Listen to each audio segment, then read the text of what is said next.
I knew I wasn't invited, but I packed my bag anyway, bought a one-way bus ticket, and got on the 5:45 a.m. Greyhound out of North Platte with a gift in my lap and a name no one had spoken out loud in years.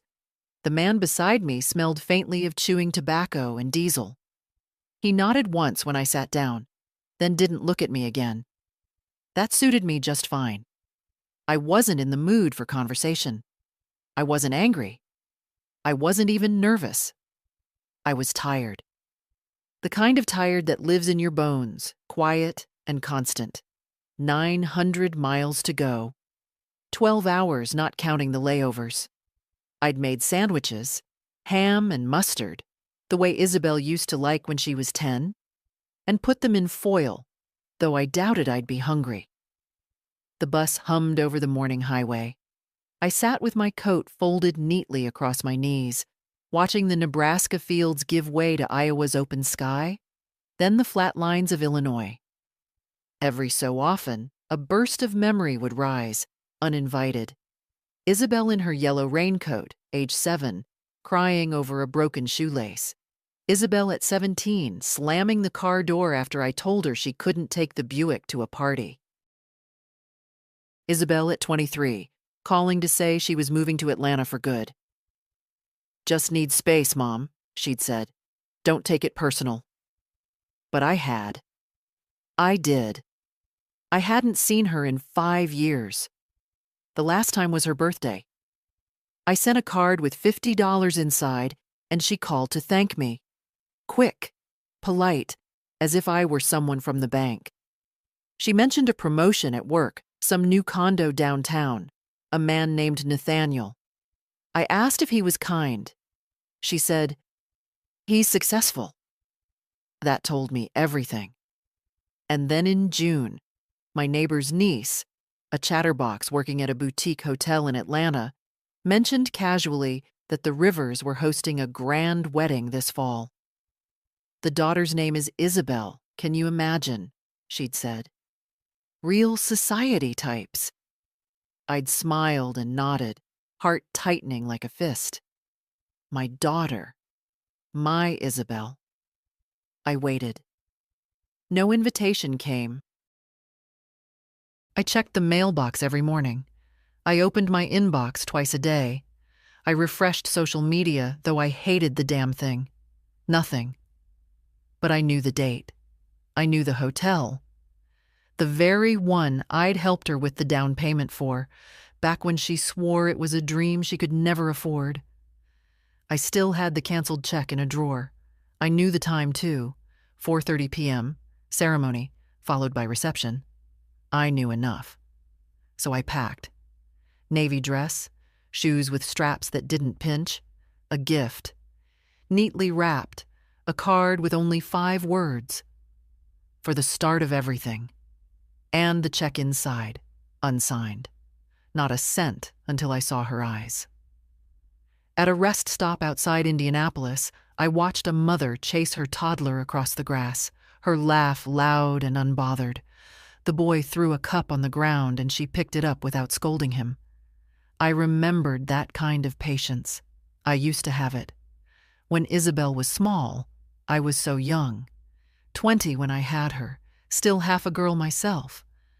Her father left before she turned 2. I never blamed her for the way she grew apart. I blamed myself sometimes for not knowing how to hold her close without smothering her. The driver called, 15 minutes, folks, and I climbed back on board. By the time we crossed into Georgia, night had fallen. The city lights came on like stars flipped upside down. Skyscrapers I didn't recognize, traffic louder than I remembered. Atlanta had swallowed my daughter whole. The terminal was chaos. Families, students, shouting drivers, blinking lights. I gripped my bag, stepped off the bus, and rolled my stiff shoulders. 12 hours. No sleep. My knees ached. I hailed a cab. The driver barely glanced at me. "Where to, ma'am?" "Wyndham Regency," I said, with a voice that surprised even me. Calm. Certain. He pulled out of the lot, merging into the flood of traffic. In the rearview mirror, I caught my reflection. 74. White hair tucked neatly into pins.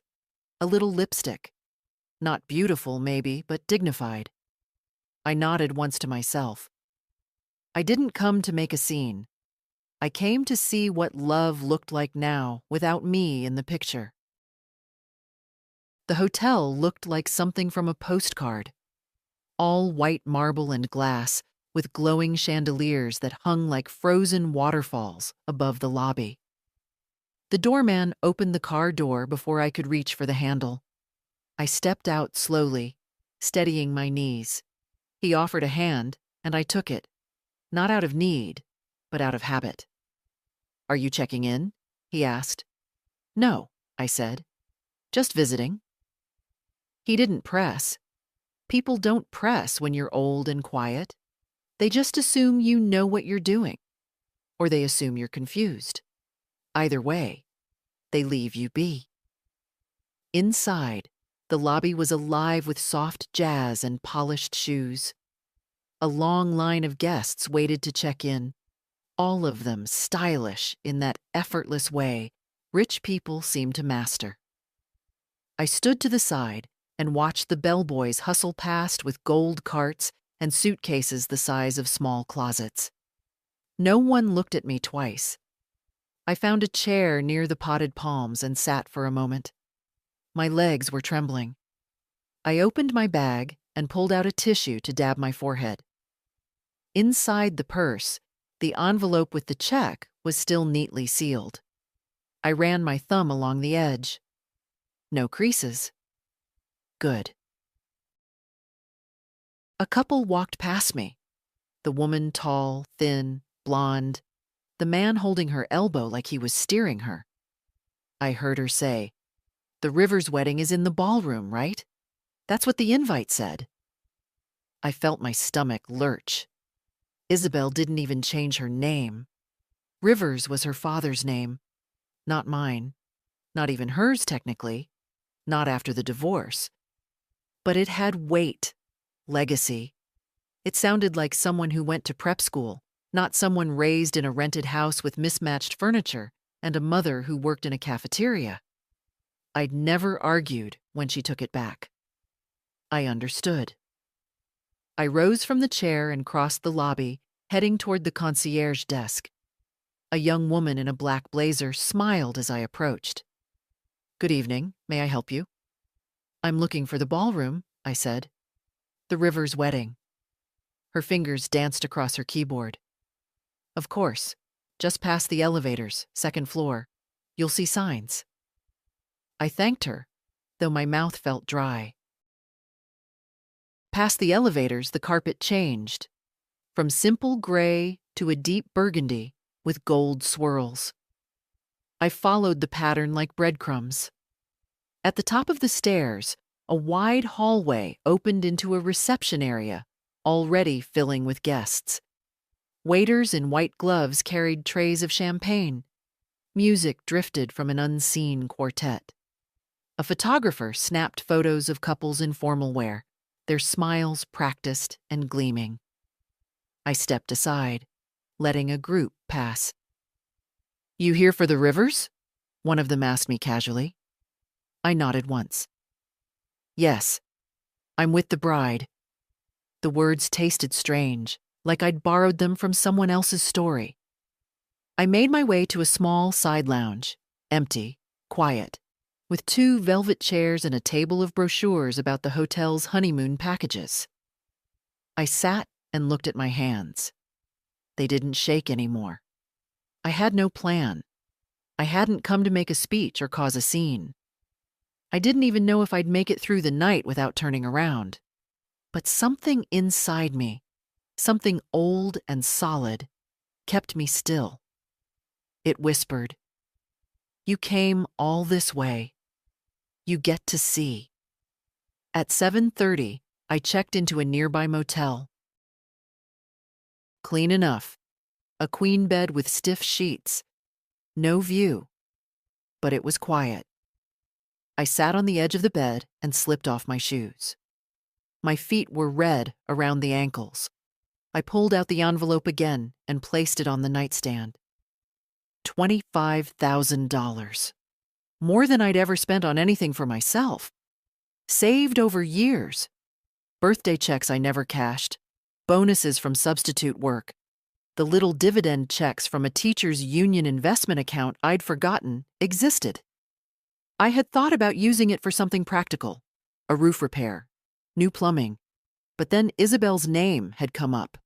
Rivers, Atlanta, fall wedding. And the answer came clear. This money was hers. Unless she didn't want it. Unless she didn't want me. I called the front desk and asked for a cab at 9 a.m. sharp. To the Wyndham Regency, I said again, like it was already a habit. Yes, ma'am, the man replied. You going to that wedding too? I paused. Yes, I am. I didn't sleep much that night. The motel sheets smelled faintly of bleach and dust. The air conditioner rattled like an old pickup. Every hour, I glanced at the clock glowing green beside the bed, half expecting it to be morning, half hoping it wasn't. At 6:30, I gave up. I dressed slowly, brushing my hair back into a soft twist. I put on the navy blue dress, the one with the 3/4 sleeves and simple neckline, and stood in front of the mirror. It had been a good choice. It didn't scream for attention, but it didn't apologize either. I looked like someone who belonged anywhere she decided to stand. I added pearl earrings, a gift from Isabel when she was in college. Back when she still sent cards that ended with, "Love you, Mama." I hadn't worn them in years. I checked my purse again. Wallet. Lipstick. Handkerchief. Envelope. Still there. Still sealed. I tucked it deeper into the inner pocket, not out of fear it might fall out, but to keep it close. Not to lose it. Not to forget why I'd come. The cab arrived 5 minutes early. The driver was a young man, barely more than a boy. He offered to take my small suitcase, but I shook my head. It felt good to carry something myself.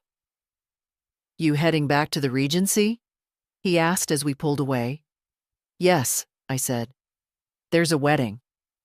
He whistled. Big deal, that one. We've been driving guests there all weekend. Some CEO's daughter or something, right? Something like that, I murmured, watching the morning light stretch long across the sidewalk. I stared out the window for the rest of the ride. It was odd, really, how a city could be so loud, so glittering, so eager to forget you. I'd lived in the same Nebraska house for over 50 years. People waved from porches. They knew your dog's name. But here, no one knew who I was or cared, except, perhaps, for one woman in a white dress, who may or may not have wanted me near her on the most photographed day of her life. I wondered what Isabel would be wearing. I'd imagined lace, soft sleeves, maybe a veil that brushed her shoulders. She'd always liked understated things, at least before Atlanta and the condo and the office full of people who called her Izzy and forgot where she came from. We pulled up to the hotel. A valet reached for the door, but I opened it myself and stepped out carefully. I'll just wait for the return trip, I told the driver. Won't be long. He looked confused, but nodded. Sure thing, ma'am. Inside, the lobby was even more crowded than yesterday. Women in heels towered over men in sleek suits. Someone laughed too loudly near the espresso cart. Bellboys wove between tables, shouting apologies. I slipped past the main desk and toward the elevator. At the second floor, the hallway was lined with white lilies and tiny lanterns. A sign on an easel read, "Welcome to the Rivers Anderson wedding. Ceremony 11 a.m. Reception to follow." I was early. Good. I followed the flowers toward the ballroom. At the end of the hall stood a woman with a headset, holding a clipboard. Her eyes darted between her list and the passing guests. "May I help you?" she asked, professionally polite. "I'm here for the wedding," I said. "Name?" She skimmed her list, flipping a page, then another. "I don't seem to have you down." "I didn't RSVP," I replied evenly. "But I came a long way. 900 miles, actually." She hesitated. I could see the discomfort flicker behind her trained smile. "Ma'am, I'm not sure." "I'm with the bride's family," I said quietly. "Her mother." Something changed. Not in her smile, not in her stance, but in the way she blinked once, slowly, as if realizing she'd stepped into something delicate. "Of course," she said after a moment. "The ceremony room is just through these doors. You can take any seat that's unassigned." I thanked her and stepped inside. The ballroom was half lit. Rows of white chairs faced a floral arch wrapped in soft fabric. A string quartet tuned their instruments off to the side. Everything was immaculate, staged and serene. I found a seat in the second to last row, beside a woman I didn't know. She was talking about the food. I folded my hands in my lap and waited. Guests began to trickle in, women in silks and stilettos, men adjusting cufflinks and cologne. They passed me without noticing. That was fine. I wasn't here to be noticed. At precisely 11, the music changed. People turned. The doors opened. And there she was. Isabel. Not in lace, not in satin. In a sleek, modern gown. No veil, just her dark hair twisted back, a small bouquet clutched in both hands. Her expression was calm. Perfect. She looked like someone who had never once been 9 years old. Barefoot in the kitchen, helping peel potatoes. She didn't see me. Or maybe she did and looked away. Either way, she walked down that aisle without a flicker of hesitation. And I, from the second to last row, smiled. Not because I was proud, not because I was hurt, but because I was there.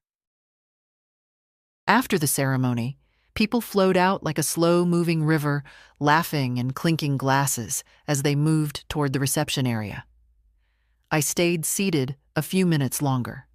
My legs needed a moment to recover, and truthfully, so did I. Watching Isabel stand at that altar, polished and poised, had stirred something I hadn't expected. Not jealousy, not sadness. Something quieter. Like standing in the doorway of a house you used to live in, now owned by someone else. All the furniture is new, the walls are painted, and there's no trace left of the hand that once tucked the corners of every blanket. But you still remember where the creaks are in the floorboards. I made my way to the back of the ballroom, then slipped into the hallway. The same woman with the clipboard stood there, now flanked by 2 staff members adjusting earpieces. "Would you like to be escorted to the reception hall?" she asked me with cautious warmth. "No need," I said, offering a brief smile. "I can find my way." She didn't stop me. The reception hall was larger than the ceremony space, with high ceilings, tall windows, and chandeliers that glowed like frozen suns. Tables were set with fine china and gold napkin rings, name cards arranged in careful rows. Waitstaff moved like shadows, filling water glasses, adjusting chairs. Everything hummed with anticipation. I paused near the entrance. My name wouldn't be on a card. I wasn't expected. That was clear from the silence, the empty inbox, the untouched phone sitting in my purse for months now without a single missed call from Isabel. Still, I walked in. At the far end of the room was a long table. The head table, no doubt. A cascade of white roses trailed across its length. Place cards marked each seat. Nathaniel, Isabel, Brandon, Marjorie. A chair sat open at the very end, angled slightly, as if waiting for someone late. I walked toward it, slow and steady. My heart beat hard but calm. Halfway there, I heard my name, or rather the word Mom. Not a greeting, not warm, just a startled syllable, sharp as a snapped twig. I turned. Isabel stood a few feet away, bouquet gone, glass in hand. Her face was unreadable, not angry, not happy, just caught off guard. "Mom," she said again, lower this time. "I didn't know you were coming." "I know," I replied gently. We stood in silence for a beat too long. "Why didn't you tell me?" she asked. "I wanted to," I said, "but I wasn't sure you'd want me here." She looked down at her drink. "It's just, this is all very formal." I nodded. "It is." Another silence. Then she motioned toward the head table, her voice more hushed now. "That table is really just for the wedding party." "I know that too," I said. "I'm not here to make a scene, Isabel." "Then why are you here?" I reached into my bag and pulled out the envelope. The paper felt thick in my hands, like it had absorbed the weight of the journey. "I came to give you this," I said. "You can open it later. Or not." She didn't reach for it. She didn't even glance at it. Behind us, the music shifted. Guests were beginning to sit. The hum of conversation rose like steam. "Mom?" she said, her voice tighter now. "I just wish you'd told me." "I would have..." She trailed off, as if she couldn't find a polite lie fast enough. "You would have invited me?" I asked. Her eyes flickered. She didn't answer. I nodded again. "That's what I thought." I walked past her then, not hurried, not proud, and took the empty seat at the end of the bride's table. No one stopped me. Nathaniel glanced up as I sat, confusion flashing briefly across his face. I gave him a nod. He returned it, unsure. Isabel stood where I'd left her, still holding the glass, her mouth slightly open, as if stuck mid-thought. A waiter came by with champagne. I took a flute and sipped.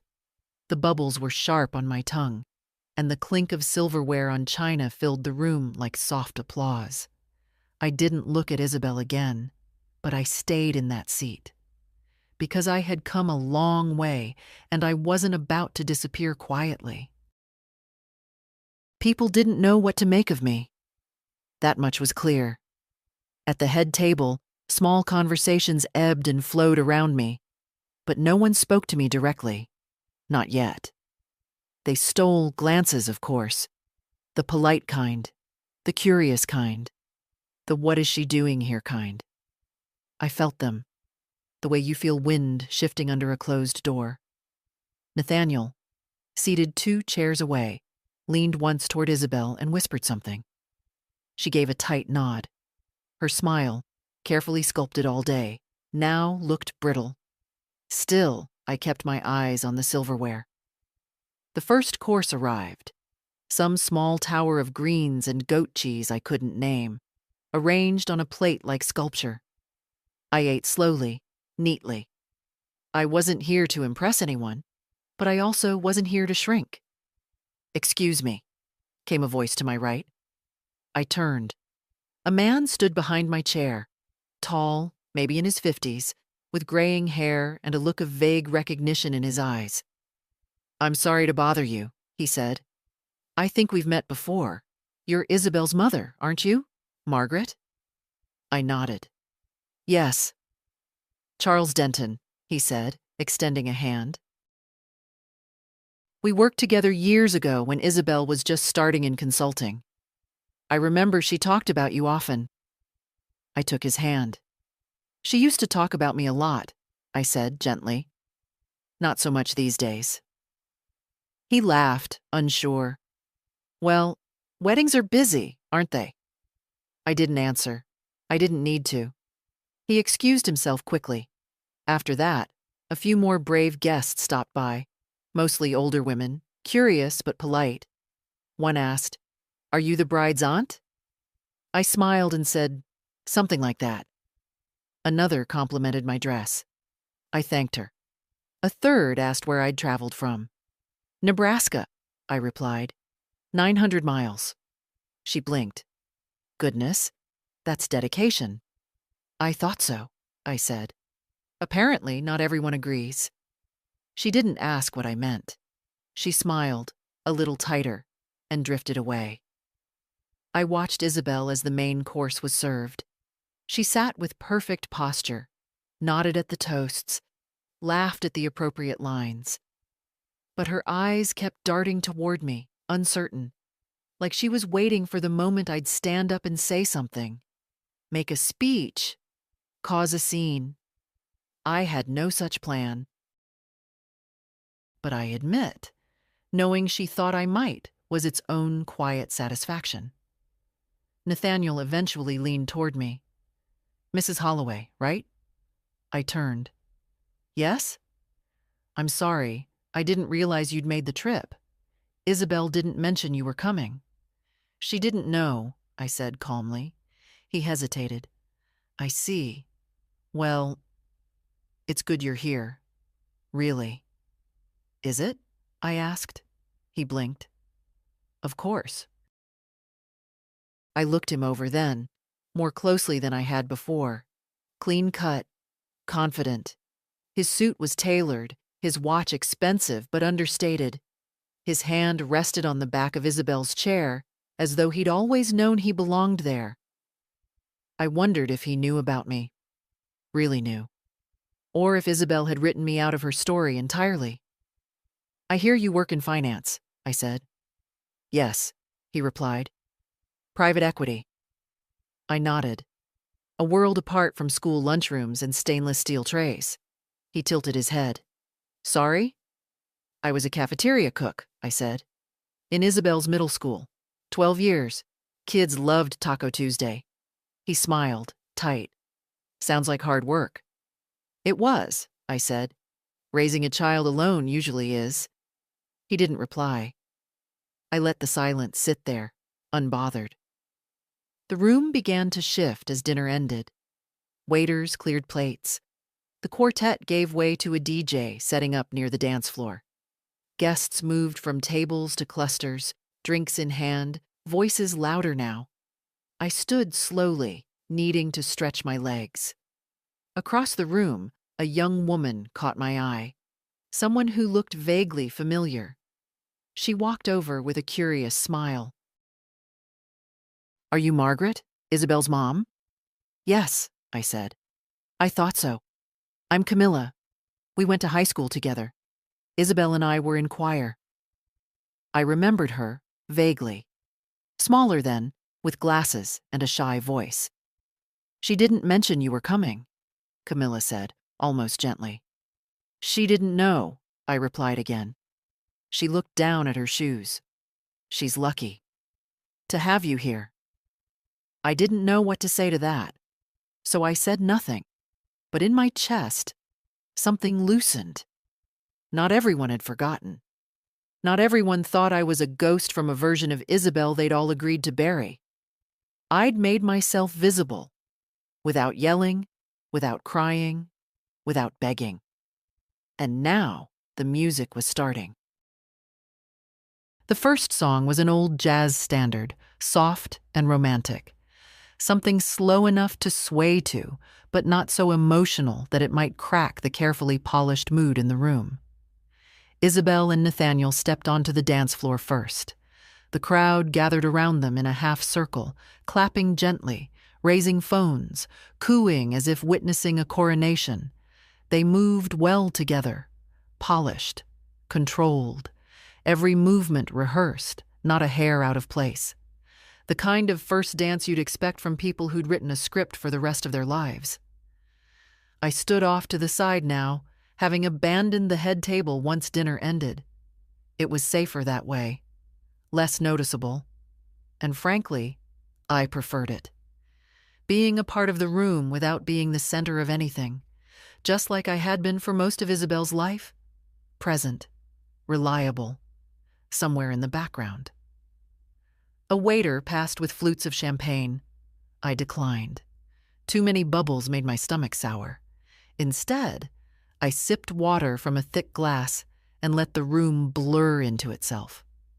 When the music changed to something livelier, more guests joined the dance floor. Isabel's bridesmaids kicked off their heels and danced barefoot. Nathaniel's friends tossed their ties over shoulders and did something that looked vaguely like swing. It was all very curated, casual, joyful, and somehow slightly performative, like a commercial for perfect lives. I stayed where I was, near a potted fern by the wall. That's when someone tapped my shoulder. I turned. Mrs. Holloway? A young man, early 20s maybe, stood with his hand half raised, unsure if he'd done the right thing. His tie was crooked, his jacket rumpled. Yes? I'm David. Nathaniel's cousin. I wanted to say something. I waited. I didn't know Isabel had a mom, he said, then winced. I mean, of course she does. She never mentioned you.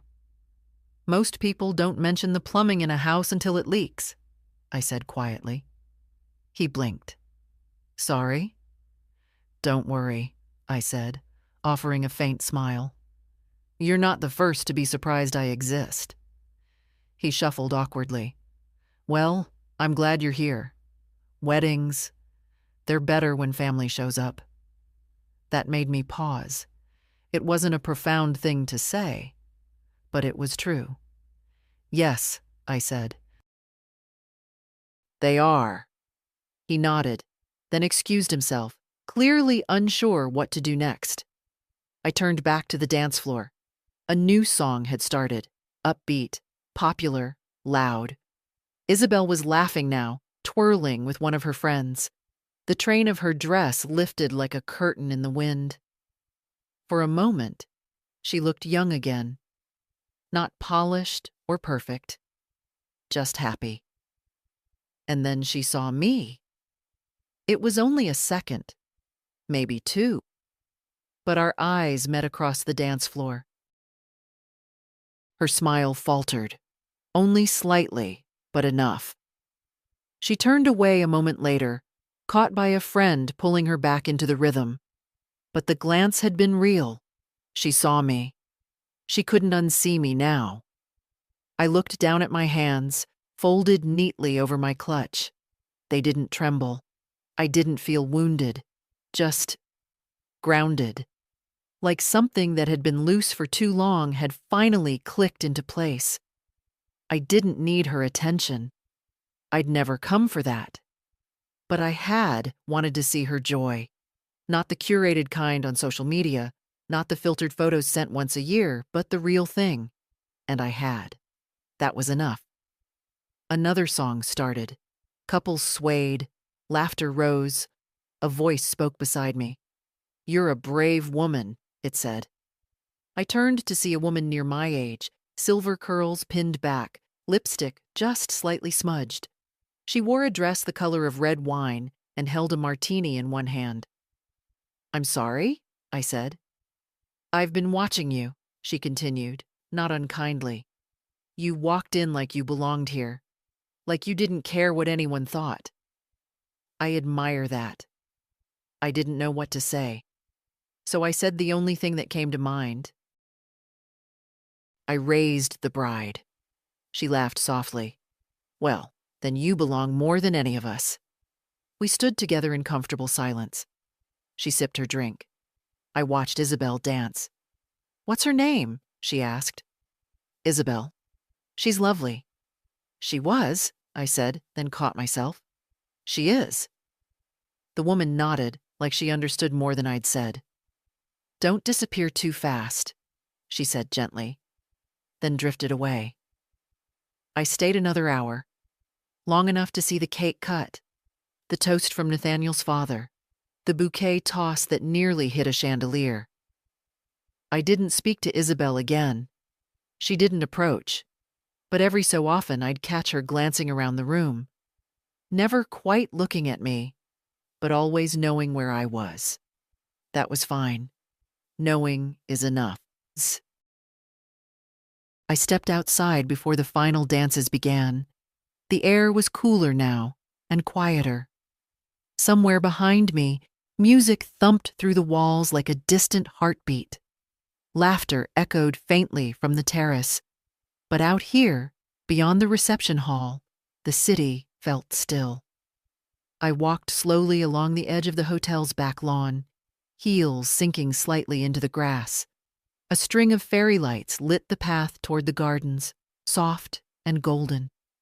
I needed air, yes, but more than that, I needed space. To collect the thoughts I hadn't had time to think.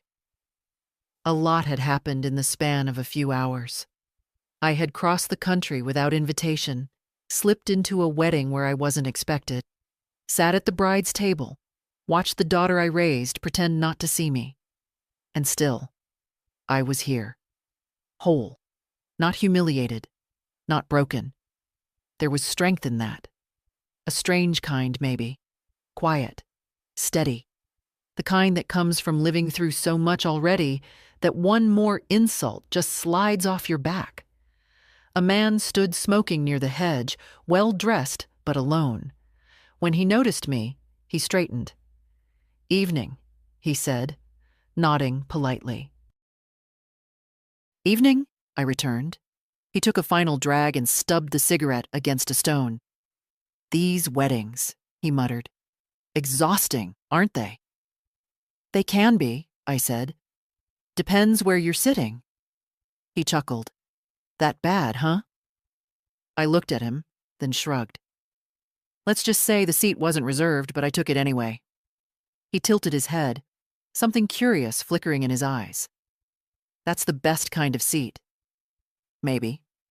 He offered a hand. "Jim? I'm Nathaniel's uncle." I shook it. "Margaret." His eyes widened slightly. "Oh, you're Isabel's mother." I nodded once. "She never mentioned—" He stopped himself. "Well, I'm glad you came." I said nothing.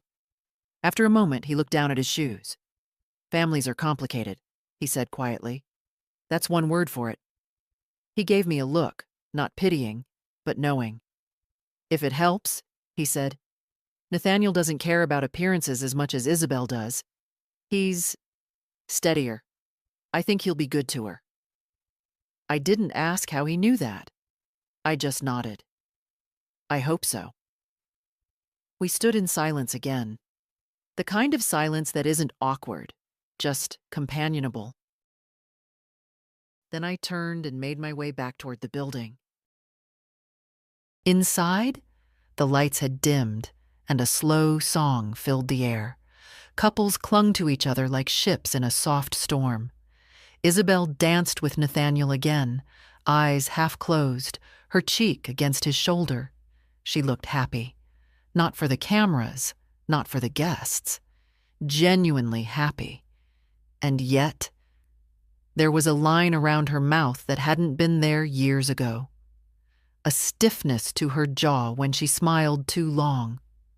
I wondered who she would be once the dress came off, once the music stopped, once all the careful arrangements faded into dishes and dry cleaning. Would she ever call me? Would she wake up and realize I'd come all this way? Or would she pack the dress, write thank you cards, post the perfect photos, and let the silence continue? Back in the reception hall, I sat briefly near the back wall again. I watched the bouquet toss, the uncle's toast, the obligatory sparkler moment outside on the hotel steps. And then, quietly, I stood and left. No one noticed. Or if they did, they didn't stop me. In the hotel lobby, I passed a young couple checking in, flushed from dancing, shoes in hand. The bride's hem was stained slightly at the bottom. Her mascara smudged under one eye. I smiled as I walked past. Outside, the cab I'd arranged was waiting. The driver, The same young man from that morning, looked surprised. "Heading out already?" he asked. "Yes," I said, settling into the seat. "It's been a long day." He didn't press. As we pulled away from the hotel, I looked out the window one last time. The windows on the second floor glowed with soft light. Music leaked faintly into the night. Inside, Isabel was still dancing, still smiling. I didn't feel bitter. That surprised me.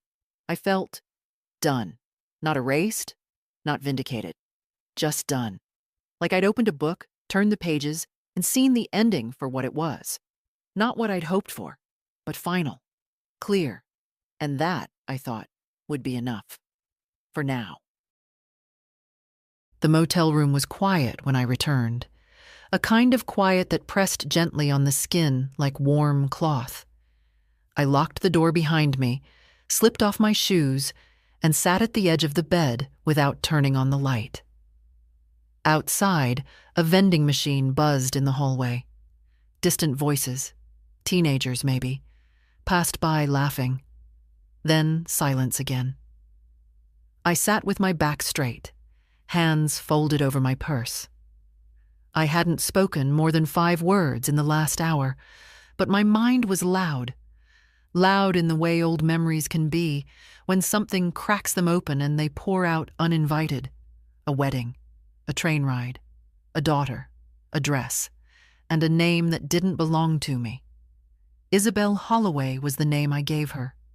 Isabel Rivers was the one she chose. She'd been 19 when she first said, "It just sounds better, Mom. More professional." I hadn't fought it. I never fought her choices. I wanted her to feel free, even if that meant she ran from where she came from. I'd always told myself I was being generous, letting her go, letting her become whoever she needed to be. But sitting here now, I wondered if I'd confused generosity with fear. Fear of being a burden. Fear of pushing too hard. Fear of losing what little connection we still had. And in the end, I lost it anyway. The bedside clock read 12:02 a.m. when I finally stood. I turned on the lamp and opened my purse. The envelope was still there. Sealed, unopened, untouched. I laid it on the nightstand, beside the Bible and the plastic cup of water. What now? That was the question.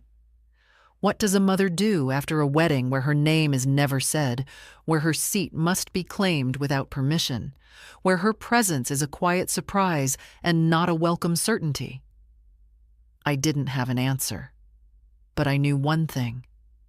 I wouldn't stay here another night. I'd already booked the return trip, an early bus heading west, leaving just after sunrise.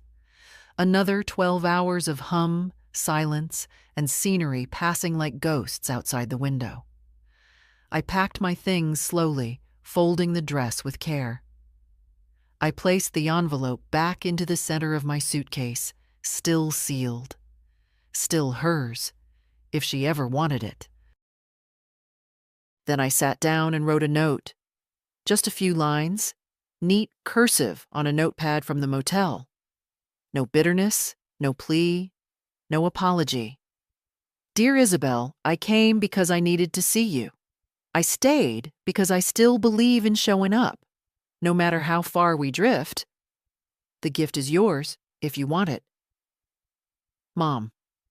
I folded the note around the envelope, placed both in a clean, plain envelope with her full name written across the front. Isabel Holloway Rivers. The next morning, I left it with the front desk, addressed to her room number. The woman behind the counter, the same one who had checked me in, looked surprised. "She's staying here?" she asked. "She will be," I replied. "They reserved the bridal suite." She gave a polite nod. "I can make sure it's delivered." I thanked her and stepped back into the September sun. The air was clearer than the day before, lighter somehow, as if the sky had also released something it didn't need anymore. At the terminal, I found a quiet seat near the far window.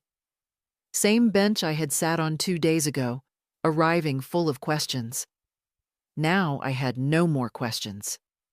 Not about Isabel. Not about my place. Not even about the wedding. She hadn't stopped me. She hadn't asked me to leave, but she also hadn't reached for my hand or for the envelope. And that, I realized, told me everything. I didn't come to be forgiven. I came to be seen, and I had been, if only for a moment. The bus ride home was quieter than the one coming in. Same hum, same stiff seats, same smell of vinyl and coffee. But something in me had shifted. I didn't look out the window as much this time. I didn't trace the roads or count the states. I let the scenery pass without needing to measure it. The world had kept turning. So had I. There were fewer passengers this time, which suited me fine. A young couple sat toward the back, sharing headphones. A man in a suit snored softly across the aisle. At one point, a child tried to hand me a fruit snack. I smiled and took it, then tucked it into my coat pocket. Sometimes kindness comes from the people least expected. About halfway through Iowa, I pulled out the small notebook I'd brought. Nothing fancy, just a spiral pad with lined paper, the kind I used to keep by the phone for grocery lists and reminders. I opened it and began to write. Not a letter to Isabel, not a diary, just memories. Memories of who I'd been before I became the woman in the back. Before I became someone people whispered about at weddings. Someone whose presence felt like a complication. I wrote about raising Isabel alone in a one-bedroom rental with a leaky roof and linoleum that curled at the corners. About working double shifts in the school kitchen, my arms smelling of bleach and mashed potatoes, just so I could get her braces paid for. I wrote about the Christmas she made me a card out of construction paper and macaroni, and how I'd kept it for years in the back of the utensil drawer until it crumbled from age. I wrote about the day she got her first job offer and called crying, so happy, her voice young again, and about how that was the last time she really spoke to me like I mattered. The words came easy, not bitter, just honest. I didn't write to blame. I wrote to remember. For myself, if no one else. By the time we rolled into Nebraska, the sun had started its slow descent. The sky looked like old cotton, pale, stretched thin, with streaks of gold. I arrived home just after 7. The house looked the same as I left it, same shutters needing paint, same porch light with the flickering bulb, same silence. But I felt different walking through the front door. Not taller, not stronger, just steadier. I unpacked without urgency, placed my dress back in its garment bag, set the clutch on the hall table, tucked the unused earrings into their box.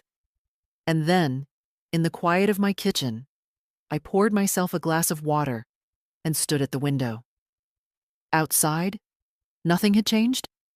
Inside, everything had. I hadn't been welcomed. I hadn't been thanked. But I had walked in, and I had walked out on my own terms. A soft knock came at the door just before 9. I wasn't expecting anyone. I opened it slowly. It was Myra, my neighbor from 3 doors down. Gray cardigan, sensible shoes, always smelled faintly of lavender. She held a foil-covered plate in her hands. "Thought you might be tired," she said. "I made meatloaf." I blinked. "How did you know I was back?" She shrugged.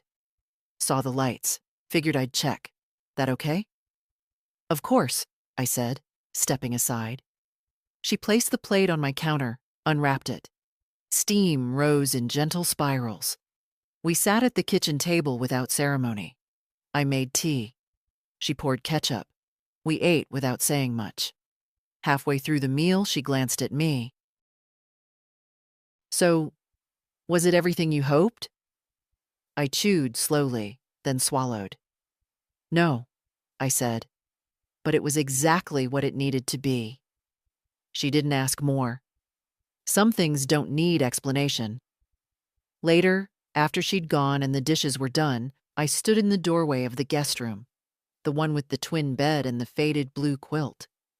The room I used to keep for Isabel, just in case she ever visited, just in case she needed space. I closed the door gently. Then, for the first time in years, I went to bed without waiting for the phone to ring. I woke up before dawn the next day, not from a dream, not from pain, just awake. The way you are when something in your life has shifted and your body hasn't caught up yet. The house was still, the kind of quiet that presses on your ears, makes the ticking of the clock sound like a drum. I brewed coffee and stood barefoot in the kitchen, watching the horizon peel itself open, thin line by thin line. September mornings in Nebraska are sharp, not cold yet, but you can feel the edge of it coming, like the season is warning you gently. Get ready. I had no messages on my phone, none from Isabel, none from the hotel. No thank you, no, why did you leave so early? Not even a, did you mean to leave that envelope? Nothing. I shouldn't have been surprised. I wasn't. Still, I checked. The envelope hadn't come back. The front desk had delivered it. Whether Isabel opened it or not, that wasn't mine to control. That I had learned. But even so, I kept my phone on the table all morning, screen facing up. Old habits. By 10, I'd decided to go for a walk. The kind I used to take every Sunday before arthritis made the hills harder. Around the block, past the church, through the little cemetery with the sycamores that turned gold before anything else. As I passed Mrs. Elwood's house, empty now since her daughter put her in assisted living, I thought, this is where it ends, if you're not careful, in someone else's plan, in a room with no windows, in silence. Not me, I thought. Not yet. Back home, I pulled out the photo albums, the old ones, the kind with plastic pages and the smell of dust trapped in cardboard. Isabel as a baby, red-cheeked and furious. Isabel as a child, always running ahead of the camera. Isabel at prom, Isabel at graduation. A face changing year by year, growing sharper, more distant. Still mine, somehow. I traced one photo. Her 5th birthday. Chocolate smeared across her chin, a crown made of tinfoil and glitter. She was smiling. At me. With no hesitation. I took that photo out and placed it in a small wooden frame I hadn't used in years. Set it on the mantel. I didn't want to forget that she was once someone who loved me freely. By lunchtime, I'd decided to make bread. The kind that takes time. Kneading, rising, folding. A task with rules.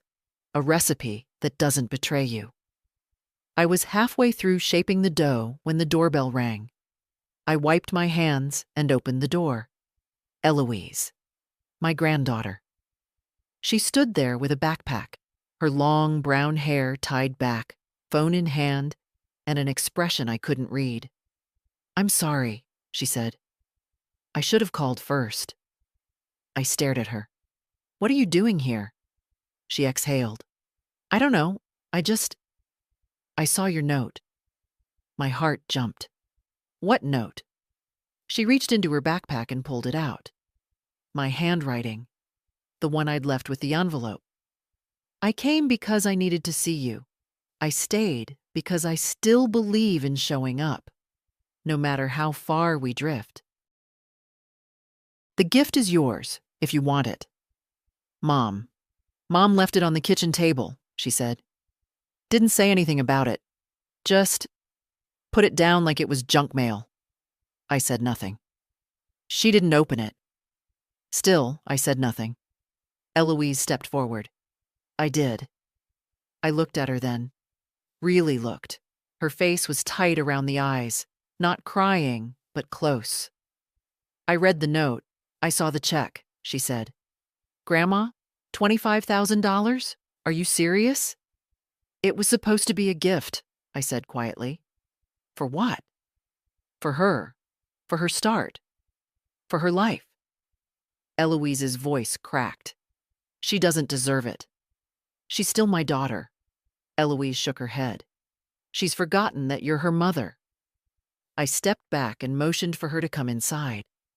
We sat at the kitchen table, the scent of yeast in the air, dough resting in its bowl. She looked around like she hadn't been here in years. Nothing's changed, she said. No, I replied. But I have. She reached into her bag again and pulled out the check. Here, she said, sliding it across the table. You should keep this. I didn't touch it. Instead, I asked softly, what would you do with it? She blinked.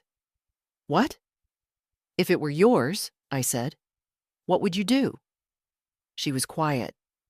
Then, go back to school. I wanted to finish my degree. But Mom said it was a waste of time, that I should just take the job and be done with it. I watched her, this girl who looked so much like Isabel once did, only softer, kinder. I stood and went to the drawer, pulled out a fresh envelope, wrote her name on it. Then it's yours, I said. Eloise stared. Grandma? No strings, I said, but with one request. She looked up. Write me, call me, let me know who you become. Tears welled up in her eyes. I will, she whispered. She didn't stay long, just long enough to hug me hard, the kind of hug you give someone when you realize they matter more than you let on. When she left, I stood in the doorway and watched her walk down the street. My daughter never looked back, but maybe my granddaughter would.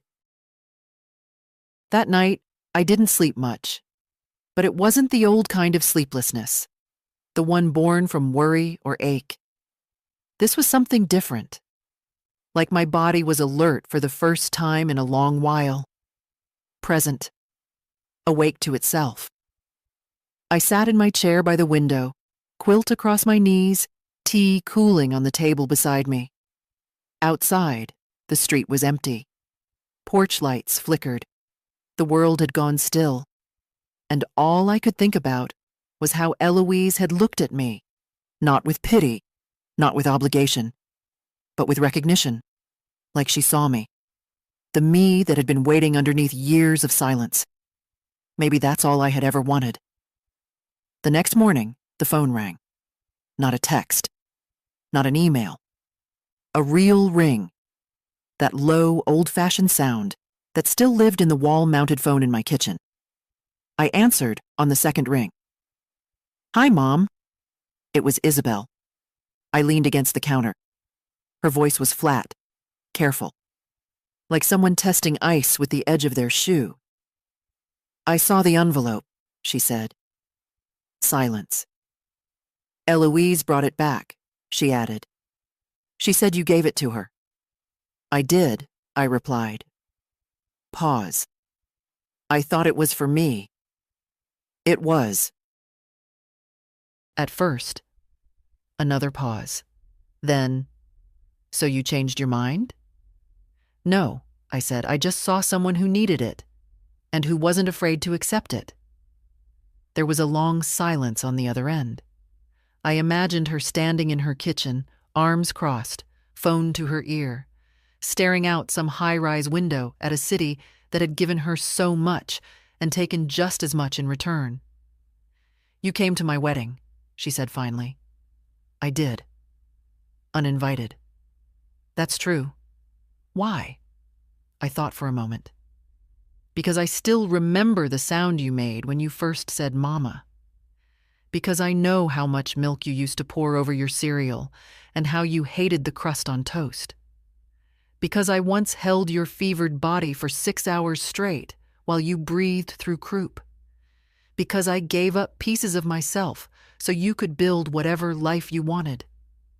More silence. And I came, I continued, Because even after everything, I still believed it mattered to be there. Her voice was small now. You embarrassed me. I closed my eyes. No, Isabel.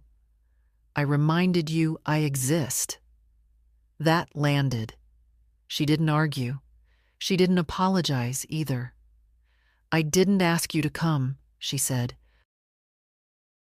No, I said gently. And I didn't ask you to leave space for me. But I came anyway. Because one day, when the music fades and the pictures curl at the corners, you might remember who sat at the edge of your day just to see you happy. Her breath caught, almost a laugh. Do you think that makes it okay? No, I said, but it makes it true. We sat in that quiet, crackling line for a while. Then, softly, she said, I saw you. During the first dance. I saw you watching. I know. I almost came over. I know that too. More silence, but not empty this time. Full. Heavy. Eloise said you gave her the check, she said. I did. That was a lot of money. It was. She wants to go back to school. I think she should. She said you didn't ask for anything in return. I didn't. Another pause. Then, that's not like you. No, I said. It's who I've always been. You just stopped seeing it. She didn't argue. This time, she didn't have it in her. I don't know what you want from me, she said quietly. Nothing, I said. She laughed. Not a cruel laugh, but one with edges. You show up at my wedding, give away $25,000, and say you want nothing? I said I didn't want anything. I didn't say I gave nothing. That silenced her again. I let it sit. Do you want me to go away again? I asked. I will, if that's easier. She didn't answer. Then quietly, I don't know. I nodded, though she couldn't see it. Well, I said, now you know how to reach me, if you ever want to. She didn't say goodbye. She just hung up. I stood there for a moment, the dial tone humming in my ear. Then I set the phone down, poured myself another cup of tea, and stepped back into the morning sun that had started to spill through the kitchen window. She had called. She had said my name. That was more than yesterday. And sometimes, a crack is all you need for light to find its way in. A week passed. No more calls, no texts, no envelope sent back, no updates from Eloise. Just life again. Simple, patterned, quiet. I raked leaves. I cleaned the pantry. I returned books to the library, waved to the pharmacist, paid the electricity bill in person because I still don't trust the online system. The woman behind the counter asked if I had been away. A wedding, I said. Family. She smiled. Sounds lovely. I didn't correct her. Some truths are too complicated for small talk. That night, I sat on the porch with a blanket over my knees and a mug of broth instead of tea. I've found that age makes you appreciate warmth in new places. Hands, knees, the curve of your spine. The air was crisp, and I watched the leaves drift from the big tree across the street like they'd finally given up. It was a quiet surrender, the kind I recognized. My neighbor's dog barked once, then fell silent. The sky above was almost clear. I could make out 3 stars, maybe 4, and for the first time in a long while, I let myself imagine a life without Isabel in it. Not out of anger, not because I gave up, but because I realized, finally, that holding on to someone who's turned their back can hollow you out. I had spent years stretching myself thin for her, reaching across miles of silence, sending gifts, apologizing without knowing why, loving from a distance, the kind of love that begs to be noticed. But maybe love isn't meant to beg. Maybe it's meant to stand, and if the other person turns away, maybe you let them. Inside, I pulled out a shoebox I hadn't opened in a long time. It held pieces of Isabel, crayon drawings, birthday cards, school photos. I flipped through them slowly. She had once drawn a picture of the two of us. Me with curly hair, her with a pink dress. Both of us holding hands under a sun with a smiling face. She'd written, "Me and Mama. Forever." I held the drawing for a long time. Then I put it back in the box and closed the lid.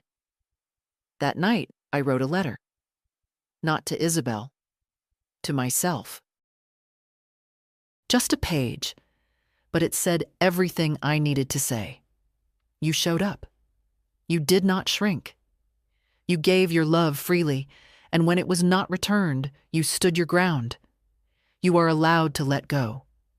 You are still whole. You are still here. I placed the letter in my nightstand drawer. I didn't sleep easily, but when I did, the dreams were soft, familiar. The next morning, I baked lemon bread with poppy seeds, a recipe Isabel used to love when she was small. I hadn't made it in years, but my hands remembered. The way memory lives in the wrist, in the muscle, in the turn of the spoon. I brought a loaf to Myra 2 doors down, another to the church office, a third to Eloise. I texted her, and she drove over that evening with cheeks pink from the wind and eyes that were careful, grateful. "I've been thinking," she said, as she bit into her second slice, "about going back in January, not waiting for the fall." "Then do it," I said. "Don't wait for perfect." She looked at me for a long time. "Do you ever miss her?" The question hit hard, though she didn't mean it to.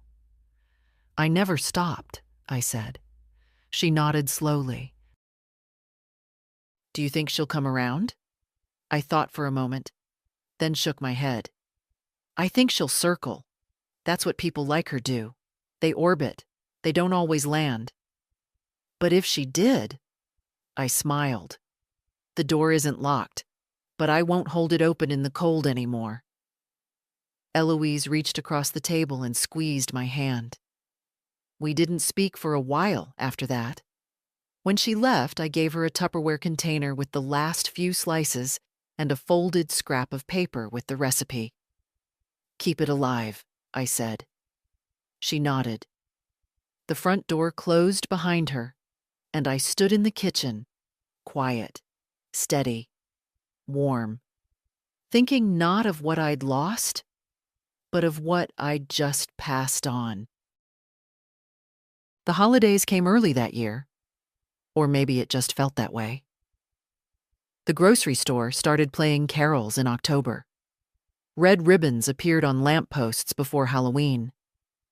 I walked past a storefront window and caught my reflection between wreaths and blinking lights, and for a moment I didn't recognize myself. I looked, content, not happy. That's a thinner thing, a flicker. Content is deeper. It holds weight, like a chair that doesn't wobble. Thanksgiving was quiet. Myra invited me over. She had her sister and 2 nephews visiting. I brought roasted carrots and that lemon bread again.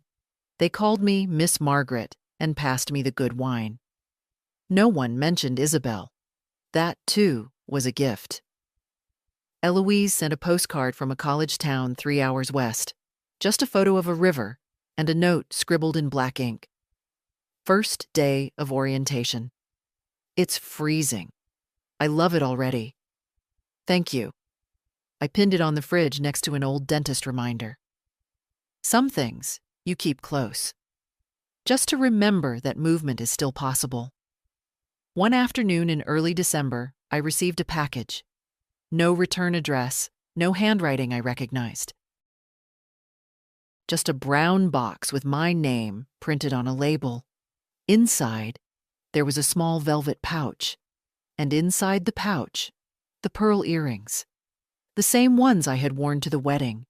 The same ones Isabel had given me when she was in college, back when she still sent letters with little hearts drawn above the I in Mom. No note, no explanation. Just the earrings, returned like a question mark. I held them in my palm for a long time. There was a time I would have read into it, would have stayed up half the night wondering what it meant. An olive branch? A final severing? An accident? Now I just set them back in their box and placed it on the shelf. Let her keep her silences, I thought. I have my peace. A few days later, I baked again, cinnamon rolls this time, for the church fundraiser. The smell filled the house and I caught myself humming. Myra dropped by to borrow a pie dish. She paused in my kitchen, eyes on the calendar. "Christmas plans?" she asked. "No," I said, "and I'm fine with that." She nodded. "Same here." There's a certain freedom in not being expected, in no longer being the one who has to make it magical for everyone else. I wasn't angry, but I was done being the silent engine behind someone else's joy. The week before Christmas, Eloise came by again. She brought a scarf she'd knitted, uneven at the ends, but warm. The kind of gift that tells you someone sat still and thought about you long enough to make something with their hands. We sat on the porch together, sipping cider. "Mom said you sent the earrings back," she said eventually. I raised an eyebrow. "She told you that?" "She didn't say much, just that she wasn't sure what to do with them." I nodded. "I wore them because she gave them to me. I returned them because she gave them back first. Just took her a few years to do it." Eloise was quiet for a moment. "She thinks you embarrassed her," she said finally. "At the wedding." "I know." "She's wrong," Eloise added. "I've never seen someone hold their dignity like that. It shook her." I looked at my granddaughter then. "Is that why she's still quiet?" "She's not used to being the one who looks away first." That made me smile. Not in triumph, but in understanding. "She always needed the world to match her plans," I said. "And I didn't fit anymore." "You still could." "No," I said gently, "but I don't have to. That's the difference." Eloise finished her cider. "You want to come with me? To midnight mass?" "I haven't been in years." "Then it's time." We sat a little longer. The wind picked up. The stars blinked overhead, quiet and steady. Eventually, I stood and wrapped the scarf around my neck. "All right," I said. "Let's go." She smiled. And just like that, without invitation, without performance, without apology, I let myself step into something new, not as Isabel's mother, not as the forgotten guest, just as myself, whole, present, and still here. The church was lit with candles and gold ribbon, the kind of soft glow that makes people whisper, even when there's no reason to. Eloise and I sat near the back, not out of shame, but because the view was better.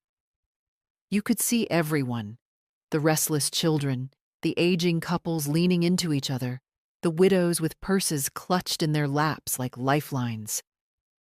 I'd forgotten how much comfort could live in a hymn sung softly by strangers. Eloise sang, too, quiet but steady. Her voice didn't waver, and neither did I. After the service, she walked me to my door. The porch light buzzed gently overhead. We stood there for a moment, neither of us ready to say goodnight. She looked down at her gloves, then up at me. "She talks about you more than you think," she said. "Just not in the way you'd hope." I nodded. "That's all right," I said. "Even silence is a kind of conversation." She smiled. "You're too patient." "No, I said. I'm just not angry anymore. She hugged me before leaving. Not the polite kind, but the kind you give someone you're slowly beginning to understand. Inside, the house felt warmer than usual. I poured myself a glass of milk, something I hadn't done since Isabel was little and used to wake up crying from nightmares. I remember one night in particular. She must have been 5. She crept into my room, eyes wide, curls tangled. There was a monster in the vent, she said. I didn't argue. I just poured her milk, warmed it on the stove, sat beside her on the couch, and waited for her to believe she was safe again.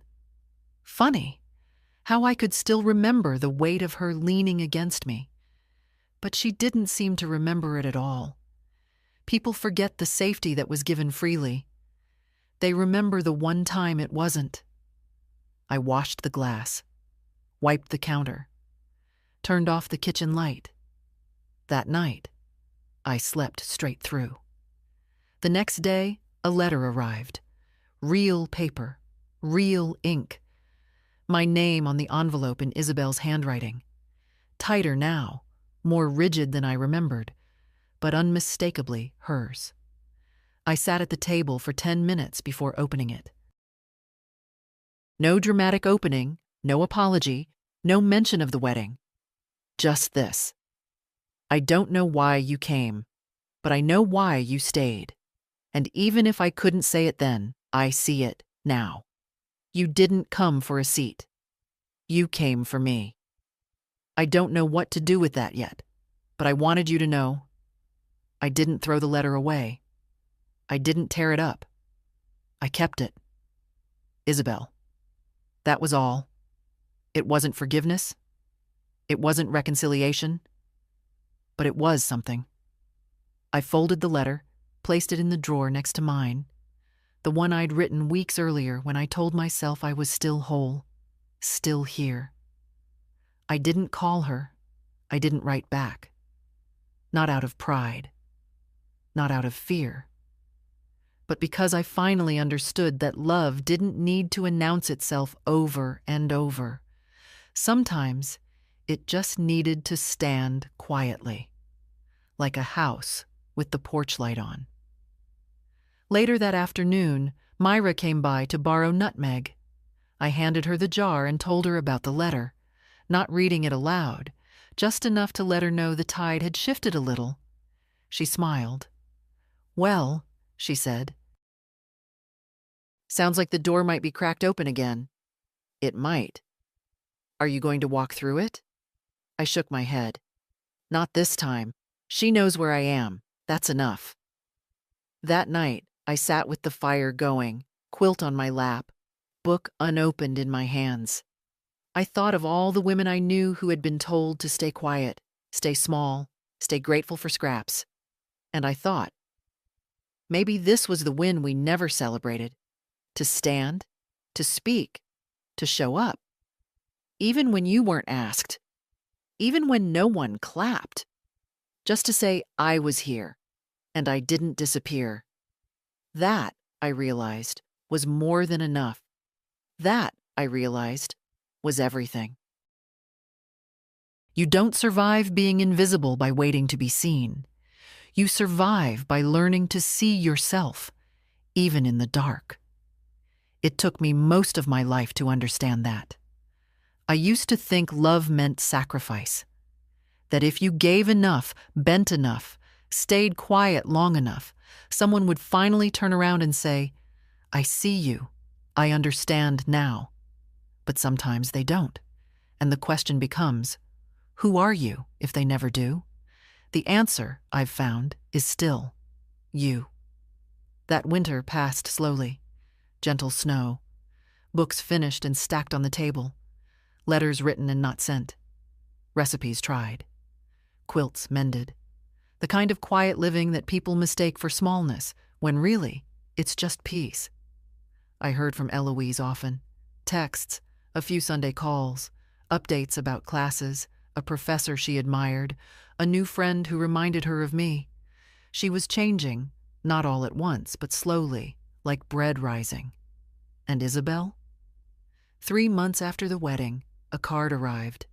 It was thin, handwritten, ink smudged in one corner. I've been thinking about your seat. The one you took. At the time, it felt like a challenge. Now, I realize it was an anchor. You didn't come to be honored. You came because you'd always been there. Maybe I needed to see you sit where no one saved you a place, just so I'd understand what that means. Thank you for not leaving early. Isabel. No promises, no sudden warmth, but no silence either. I didn't reply. I didn't need to, because the older I get, the more I understand. Closure is not something you're given. It's something you decide. I didn't need her to rewrite the story. I had written my own. In the spring, I cleared out the guest room. Not as a sign of giving up, but as an offering to myself. I turned it into a sewing room. Put a chair by the window, a lamp, my old Singer machine. On the wall, I hung a photo of me and Eloise at Christmas, scarves and all, her smile still wide with wonder. That was enough family for now. One afternoon, I caught Myra outside, watering her pansies. She asked if I was still writing. I suppose I am, I said. What about? Just stories, I said. But the kind that tell the truth. She smiled. We need more of those. And she's right. We do. We need stories about women who don't vanish, even when the world asks them to. About mothers who keep standing, even when the table has no chair for them. About the quiet power of walking in, not with anger, not with revenge, but with presence. So here it is then. My story. Not a tale of triumph, not a tragedy. Just the truth. I showed up. I stayed. I didn't wait for permission to matter, and maybe that's the lesson. Not how to be welcomed, but how to arrive anyway. If this reached you, if any part of it made you remember your own strength, your own quiet standing, then I ask just one thing. Tell someone. Leave a comment. Share it with the woman you know still waits to be seen. Not for me. For her.